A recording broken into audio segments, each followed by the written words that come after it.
Henry Ford had once said, "It is well enough that people of the nation do not understand a banking and monetary system, for if they did, I believe there would be a revolution before tomorrow morning." Abhi, I don't know whether the whole statement is true, but at least the first part I think is slightly true. I can't speak for the nation, but me personally, I do find the banking system quite confusing. So today, I'm hoping you can give me a banking 101, finance, economics 101 masterclass. ऐसा समझ लीजिए, I'm your newest student. You're my professor. I have no background in these subjects. And today you're breaking all the jargon for me and breaking it down to very simple concepts. Yesterday, I gave a very difficult exam. Students were abusing me. Oh, really? Oh, no. Hopefully, if we end up doing this, we'll have a beginner's guide into banking. And then we can see whether Henry Ford was right and whether actually incites a revolution out of me. Okay? So the first thing I have to establish is, how does the banking machinery work in India? I keep hearing these terms, RBI, Reserve Bank, where I hear these things, public sector banks, Bank of Baroda, State Bank of India, then private banks, ICICI, foreign banks, HSBC, Standard Chartered. And sitting somewhere in the middle of all of this is the central and state government. So how is this whole machinery set up? What is the role of the RBI? What is the role of the government? Who gets to control the money in the economy? How does the whole machine work? Okay, so before, since you started with the Henry Ford quote, Keynes also has famously said once, if you really want to destroy a country, you have to debase their currency. That's the key to, most revolutions, for instance. Recent, you remember Iran, before this war, 6 months ago, there was a sort of mini kind of revolt in Iran of people. And it started with the bank failure. It did start with the bank failure and inflation. So it's far more important than, especially the negative side is far more important for normal people than they think. Right? So that context setting is apt and there is a lot more to it. Now, coming back to your question. Now, we can go on for an hour on this topic. Like, how is the question you asked is so broad. Just answering this will take an hour. But let me very brief and, how different is Indian system.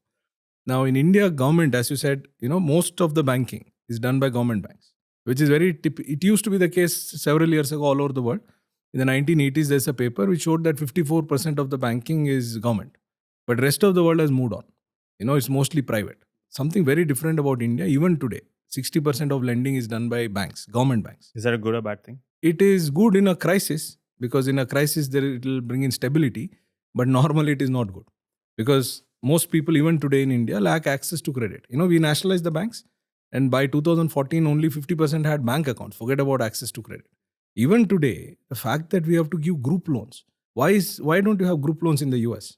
Why is it in India? Are we something special? No, because we don't have the ability to assess individual cash flows. Because we don't have the ability to assess individual cash flows, we are using social capital. Bank is saying it's an admission of failure. Bank is saying, I can't assess you, but I know that you will not cheat on your friend. So I'm going to give you on the guarantee of a friend. That is a dominant way we are lending to poor people even today. So one of the downside of this Indian feature of banking or government-led banking is that it led to large banks and expansion of branches. And there is debate about whether it is reduced poverty or not. Arvind Panagare has a paper saying no. There is Pandey and others say it has reduced. But then it is definitely acts from an access to credit point of view. It's a bad thing, not a good thing. But in a crisis, it gives you stability. Because if it's a private bank, you have a run. Now, coming back to your bigger question, how is this whole thing structured? See, there is government and there is RBI.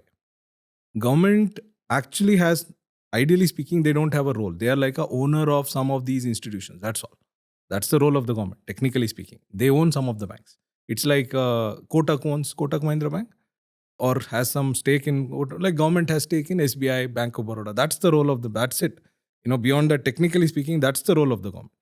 Now, whereas RBI is supposed to be the regulator. The problem with banking, why do you need a regulator? Even if you are a Milton Friedman, when it comes to Milton Friedman, it's for free market. You're written free to choose here. It's Milton Friedman's book, right? When it comes to banking, they see some role for regulation because it's very opaque. Banking by nature is opaque, and you take deposits from people who will have needs, and then you lend to others where you don't know what they're doing with your money. And you sort of implicitly guarantee depositors, although you don't say in so many words. Now, it's like you take deposits and make risky loans, and then you have to make deposits less risky. So if you leave it to bankers themselves, they are likely to sort of misbehave. And that's why you have 2008 crisis was, they'd become very creative and they try to make more money out of that and all that. So you need a regulator to discipline these people. So RBI's main role is a regulator trying to make sure that depositors are protected, and more importantly, system is protected. Think about and none of this should happen. I'm not saying it should happen. Imagine HUL goes down, Hindustan Unilever, right? Big company. TCS goes down, very big company. It will have very bad impact. Agreed. Bank of Baroda goes down. We'll have 10 times or 20 times more.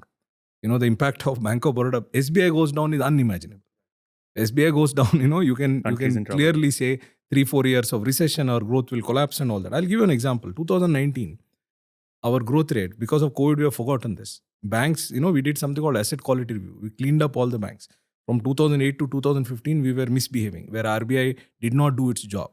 And in 2015, RBI suddenly said, we are going to clean up now. Once they clean up, they discovered that this non-performing assets. What is a non-performing assets? In simple language, defaulters. People have taken money and have not repaid. Bad loans. It's a bad loans. Ideally, bad loan should be treated as a loss. It's a bank's loss. What banks were doing, if you're a defaulter, get more loans. There is a very famous saying, if you want to default on a bank, you should own the bank.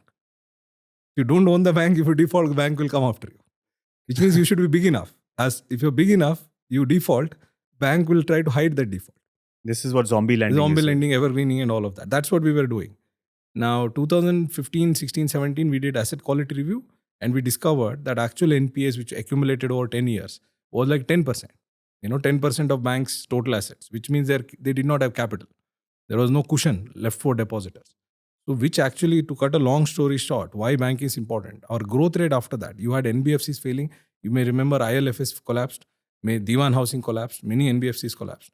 And our growth rate eventually came down to 3.8%. Just, year before COVID, our growth rate was less than 4%, one of the lowest on record. So the point I'm trying to make is banking is super important for the economy. It needs to be, and Indian structure, the typical feature of Indian structure is government ownership.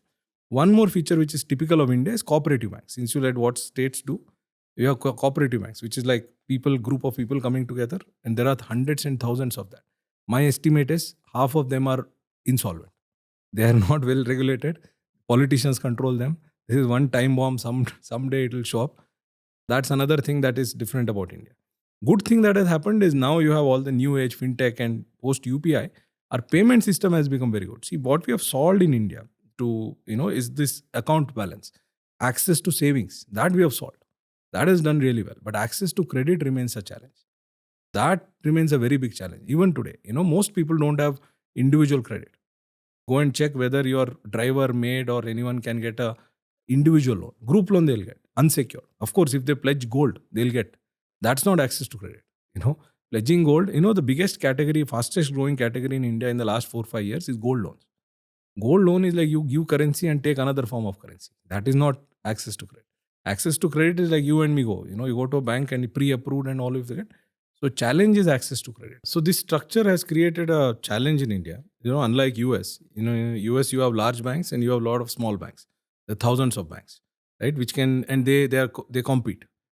After 70s, there is good competition there. Here we have smaller banks which are cooperative banks, but they are not well governed, and large banks are too large, and that's why the structure itself creates problems of access to credit, which has led to a lot of small firms and individuals not having access to credit. So structure itself is a issue.